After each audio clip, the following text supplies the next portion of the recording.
यदि आपकी ज्योतिष में दिलचस्पी है तो आज का ये कार्यक्रम आपके लिए बेहद फायदेमंद होने जा रहा है।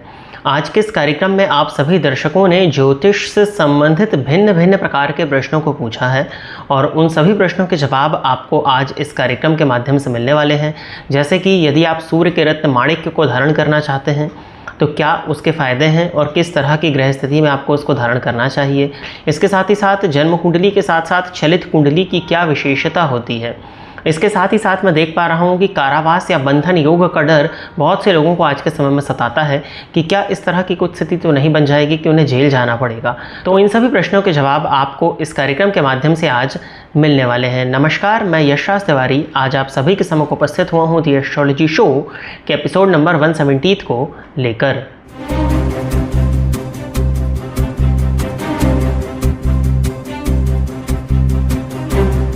द एस्ट्रोलॉजी शो में आप सभी दर्शक ज्योतिष से संबंधित, अपनी जन्म कुंडली की प्लैनेटरी पोजीशन से संबंधित, ज्योतिषीय उपायों से संबंधित, आपके मन में जो भी ज्योतिष से संबंधित क्यूरियोसिटीज़ आती हैं उन सभी के जवाब आप मुझसे इस कार्यक्रम के माध्यम से पा सकते हैं।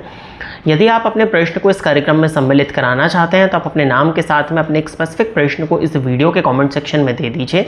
फिर जैसे ही द एस्ट्रोलॉजी शो के अन्य एपिसोड्स आते हैं जो कि प्रत्येक बुधवार की शाम 6 बजे प्रसारित किए जाते हैं, उसमें मैं आप सभी दर्शकों के जवाब को लेकर के उपस्थित हो जाऊंगा। यदि आप इस कार्यक्रम को देखते हैं और इस कार्यक्रम के माध्यम से आपका कुछ भी लाभ होता है तो इस वीडियो को लाइक करें, साथ ही साथ चैनल को सब्सक्राइब करें, ज़्यादा से ज़्यादा लोगों के साथ में शेयर करें। और देवगुरु बृहस्पति के उच्च राशि परिवर्तन के विषय में यदि आप जानना चाहते हैं कि आपके लग्न एवं आपके राशि पर क्या प्रभाव पड़ने वाला है तो इस वीडियो के डिस्क्रिप्शन बॉक्स में आपको शुरुआत में ही उस प्लेलिस्ट का लिंक देखने में मिल जाएगा। अब हम बिना विलंब किए अपने आज के इस कार्यक्रम की शुरुआत करते हैं। और आज के इस कार्यक्रम का जो पहला प्रश्न है यह है शिवानी मिश्रा जी। इन्होंने लिखा है कि मेरी कुंडली के चौथे घर में शनि और मंगल की युति है तो क्या फल होगा। देखिए, आपने अपने लग्न के विषय में नहीं बताया है और आपने ये भी नहीं बताया है कि आपकी जन्म कुंडली के चौथे भाव में किस ग्रह की राशि बन रही है। इसके साथ ही साथ में हमको ये भी नहीं पता है कि चतुर्थ भाव पर किन ग्रहों की दृष्टि पड़ रही है और चतुर्थेश की स्थिति जन्मांक और नवमांश में क्या है। तो इन दो ग्रहों के आधार पर मैं आपको फल कथन बता देता हूँ, लेकिन वो फल कथन जो होगा वो 20 से 30% ही आपको देखने में मिलने वाला है। आपकी कुंडली के चतुर्थ भाव में शनि और मंगल की युति बनी हुई है। तो देखिए, शनि और मंगल की युति को ज्योतिष शास्त्र में विस्फोटात्मक योग के नाम से जाना जाता है। और शनि और मंगल की युति जिस भी भाव में बनती है, यदि वो क्लोज कंजंक्शन है, यदि वो दोनों ही ग्रह बहुत करीब हैं डिग्री वाइज, तो कहीं ना कहीं उस भाव से संबंधित विस्फोट की स्थिति देखने में आती है। कहीं ना कहीं आपको मानसिक अशांति, मानसिक परेशानी, बेचैनी, स्ट्रेस, एंजाइटी की स्थिति देखने में मिलती होगी। नींद आने में समस्या, सदैव आपका मन कहीं ना कहीं अशांत और बेचैन रहता होगा। हो सकता है कि आपको हृदय जन्य रोग, सीने में दर्द, एसिडिटी इत्यादि की शिकायत, सीने में जलन की शिकायत हो। आपके माता के स्वास्थ्य में परेशानियां, मदर को लेकर के हेल्थ इश्यूज़, मदर को हड्डियों में, जोड़ों में दर्द से संबंधित परेशानियां, या फिर आपकी माता को रक्त जन्य रोग हो सकते हैं। इसके साथ ही साथ में आपको कंसंट्रेशन इश्यूज़ भी देखने में मिल जाते होंगे। शनि की दृष्टि लग्न पर पड़ने के चलते आपके कार्य कुछ हद तक विलंबित हो जाते होंगे और कुछ हद तक दाम्पत्य जीवन में भी उतार चढ़ाव को ये युति प्रदर्शित कर रही है।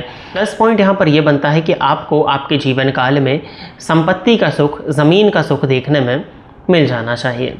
अगला प्रश्न जो है यह है सिद्धार्थ गुप्ता जी। इन्होंने लिखा है कि मीन लग्न में राहु 8th हाउस में है और शनि 12th हाउस में है। राहु शनि को देख रहे हैं, क्या कारावास या बंधन योग बनेगा। देखिए, मीन लग्न की कुंडली में राहु अष्टम भाव में बैठे हैं जाकर के, यानी कि तुला राशि हो जाएगी। और 12th हाउस में शनि बैठे हुए हैं जो कि कुंभ राशि में हैं। तो 12वें भाव के स्वामी शनि आपकी कुंडली के 12वें भाव में ही बैठे हैं, लेकिन राहु की दृष्टि से दृष्ट हैं। तो कुछ हद तक स्थिति तो ज़रूर बनती है, लेकिन पूर्ण रूपेण हम इसको बंधन योग में नहीं गिनेंगे। कहीं ना कहीं इस तरह की स्थिति बन सकती है कि यदि कोई गैरकानूनी कार्य में आप फंसते हैं तो आपको एक रात थाने में बितानी पड़ जाए, या इस तरह की स्थितियाँ। अब ये डिपेंड करेगा देश काल परिस्थिति पर और अन्य जन्म कुंडली की प्लैनेटरी पोजीशन पर। यदि ये शनि नवमांश में नीच के हैं या नवमांश कुंडली में ज़्यादा पीड़ित हैं, अब आपको अत्यधिक सतर्क, सचेत और सावधान हो जाने की आवश्यकता होगी। हनुमान जी की आराधना करिए। हनुमान जी की आराधना करने से किसी भी तरह का बंधन योग यदि होता है जन्म कुंडली में तो उसके प्रभाव में कमी आ जाती है। आगे बढ़ते हैं। अगला प्रश्न जो है ये है अरिजीत तिवारी जी। पुराने दर्शक हैं ये। इन्होंने लिखा है कि सर प्रणाम, कर्क लगन की कुंडली में सूर्य 3rd भाव में गुरु संग बैठे हैं और वहीं चलित कुंडली में सूर्य 4th भाव में बुध संग नीच राशि में हो रहे हैं, तो क्या मैं सूर्य का रत्न रूबी धारण कर सकता हूँ। सूर्य 28 डिग्री के हैं और आत्मकारक ग्रह हैं मेरी कुंडली में। 28 डिग्री पर आत्मकारक ग्रह हैं आपकी कुंडली में, ठीक है। सबसे ज़्यादा डिग्री पर सूर्य ही है, इसलिए 28 डिग्री पर होंगे। कर्क लग्न की कुंडली में अगर आप देखें तो तीसरे भाव में, यानी कि सूर्य द्वितीयेश होकर के तृतीय भाव में है और षष्ठेश और नवमेश के साथ में युति बना रहे हैं, यानी कि धनेश और भाग्येश की युति आपके लिए तीसरे घर में है। लेकिन चलित कुंडली में सूर्य आपके चतुर्थ भाव में है। तो देखिए, जब सूर्य चतुर्थ भाव में जाएंगे चलित कुंडली में, वो तो चतुर्थ भाव के फल को आपको प्रदान करेंगे। चतुर्थ भाव से संबंधित प्रभाव आपको देखने में मिलेगा जब आप माणिक्य धारण करते हो। तो अब चतुर्थ भाव किस चीज़ का है? चतुर्थ भाव जैसा मैंने अभी पहले प्रश्न में बताया कि आपके मेंटल पीस का है, और वहाँ पर सूर्य जाकर के बैठे हैं। तो सूर्य एक अग्नि तत्व का ग्रह है, यानी कि ये ग्रह आपके मानसिक स्तर पर उथल पुथल को मचा सकता है। और वो चूंकि नीच राशि में है और चलित में, चूंकि वो चलित कुंडली में नीच राशि में जा रहे हैं चतुर्थ भाव में, तो कहीं ना कहीं मानसिक अशांति, मानसिक बेचैनी और हृदयजन्य रोग हो सकते हैं। तो मैं आपको सलाह दूंगा कि आप अभी रूबी धारण ना करें, और यदि आपको पहनने की इच्छा है, आप टेस्ट करना चाहते हैं, तो फिर आप रेड टर्मोलिन पहन सकते हैं, रेड टर्मोलिन का ब्रेसलेट पहन सकते हैं, या गार्नेट को पहन करके देख सकते हैं।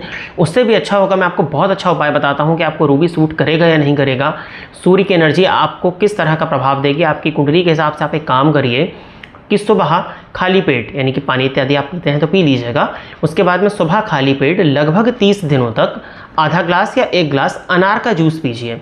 यदि आपकी बॉडी उस एनर्जी को सूट कर पा रही है तो फिर आप रूबी की तरफ विचार कर सकते हैं। लेकिन एकाएक रूबी पहन लेना इस तरह की प्लैनेटरी पोजीशन में आपके लिए बहुत ज़्यादा फेवरेबल नहीं दिख रहा है। और आगे बढ़ते हैं। अगला प्रश्न जो है ये है सुथार इशिता। इन्होंने लिखा है कि सर, अगर चलित में सभी ग्रह अपने से पिछले भाव में चले गए हों तो इसे कैसे देखा जाना चाहिए?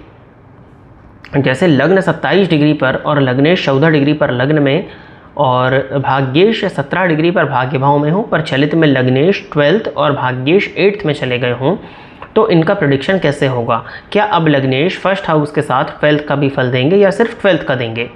देखिए, ये अच्छा प्रश्न है। चलित कुंडली में जो भी ग्रह जिस भाव में आपको दिखाई देता है, वो ग्रह उस भाव से संबंधित फल को देने वाला होता है। लेकिन चूंकि लग्नेश की जो राशि है वो तो लग्न में ही पड़ रही है ना, तो आपके जो लग्नेश हैं वो चलित में 12th हाउस में चले गए हैं, तो 12th हाउस में स्थित होने का फल देंगे। और चूंकि वो लग्न के मालिक हैं तो वो लग्न का भी फल देंगे, यानी कि जो आपके लग्नेश है वो फर्स्ट हाउस और 12th हाउस दोनों का ही फल देने वाले हैं। और ये इस बात को प्रदर्शित करते हैं कि लग्नेश लग्न में है लेकिन चलित में 12th में चले गए हैं, तो आपको अपने जन्मस्थान से दूर जाना चाहिए, या फिर आप अपने ही जन्मस्थान में रहते हुए दूर के इलाकों से, विदेश से जुड़ करके आप काम करें तो आपके लिए अच्छा होगा। आपके आत्मविश्वास में ये कमी नहीं देंगे क्योंकि वो लग्न कुंडली में लग्न में ही बैठे हैं, लेकिन चूंकि वो 12वें भाव का भी फल दे रहे हैं, तो 12वें भाव का फल देने के चलते 12th हाउस के ट्रेड्स आपको एम्पलीफाई होकर के देखने में मिलने वाले हैं। और भाग्येश आपने कहा है कि भाग्य भाव में ही है, लेकिन चलित में वो अष्टम भाव में गए हैं, तो कहीं ना कहीं सब कुछ ठीक होगा, लेकिन अंत में जाकर के भाग्य के साथ को पाने में कुछ हद तक ये अवरोध को प्रदर्शित करता है। अब वो भाग्येश कौन से प्लैनेट हैं ये आपने नहीं बताया है, जैसे आपने लग्न नहीं बताई है ना, ठीक है। तो भाग्येश यदि शनि हो रहे हैं और वो 8th हाउस में जाकर के फल दे रहे हैं, तो कहीं ना कहीं जातक के जीवन काल में संघर्ष को प्रदर्शित करते हैं। लेकिन अष्टम भाव में भी भाग्येश का जाना, यदि ऐसा व्यक्ति पूजा पाठ से जुड़ जाए, मंत्र जाप इत्यादि से जुड़ जाए, तो कहीं ना कहीं उसके लिए ये प्लैनेटरी पोजीशन फायदेमंद हो जाती है। लेकिन हाँ, भाग्येश भाग्य भाव में हो और चलित में भी भाग्य भाव का फल दें तो ये कहीं ज़्यादा अच्छी पोजीशन होती है। लेकिन कोई दिक्कत नहीं है, कोई बहुत ज़्यादा नुकसान नहीं होगा। भाग्य के साथ को पाने के लिए आपको निरंतरता के साथ में संघर्ष करना पड़ेगा। लेकिन चूंकि वो भाग्येश लग्न कुंडली में भाग्य भाव में ही बैठे हैं, तो आपको अंततोगत्वा आपके भाग्य का साथ देखने में मिल जाएगा। तो प्रिय दर्शकों, इतने ही प्रश्नों को द एस्ट्रोलॉजी शो के एपिसोड नंबर 170 के लिए सिलेक्ट किया गया था, और जिन लोगों के प्रश्न बचे हैं वो आने वाले कार्यक्रम में सम्मिलित किए जाएंगे। यदि आप भी अपने प्रश्न को इस कार्यक्रम में सम्मिलित कराना चाहते हैं तो अपने नाम के साथ में अपने स्पेसिफिक प्रश्न को इस वीडियो के कमेंट सेक्शन में दे दीजिए। इसके साथ ही साथ मैं आशा करता हूं कि जितने भी लोगों के प्रश्नों को इस कार्यक्रम में सम्मिलित किया गया वो सभी लोग संतुष्ट होंगे। यदि ये कार्यक्रम आपको पसंद आता है तो वीडियो को लाइक करें, साथ ही साथ चैनल को सब्सक्राइब करें और अन्य लोगों के साथ में शेयर करें। आज के इस कार्यक्रम में बस इतना ही रखते हैं।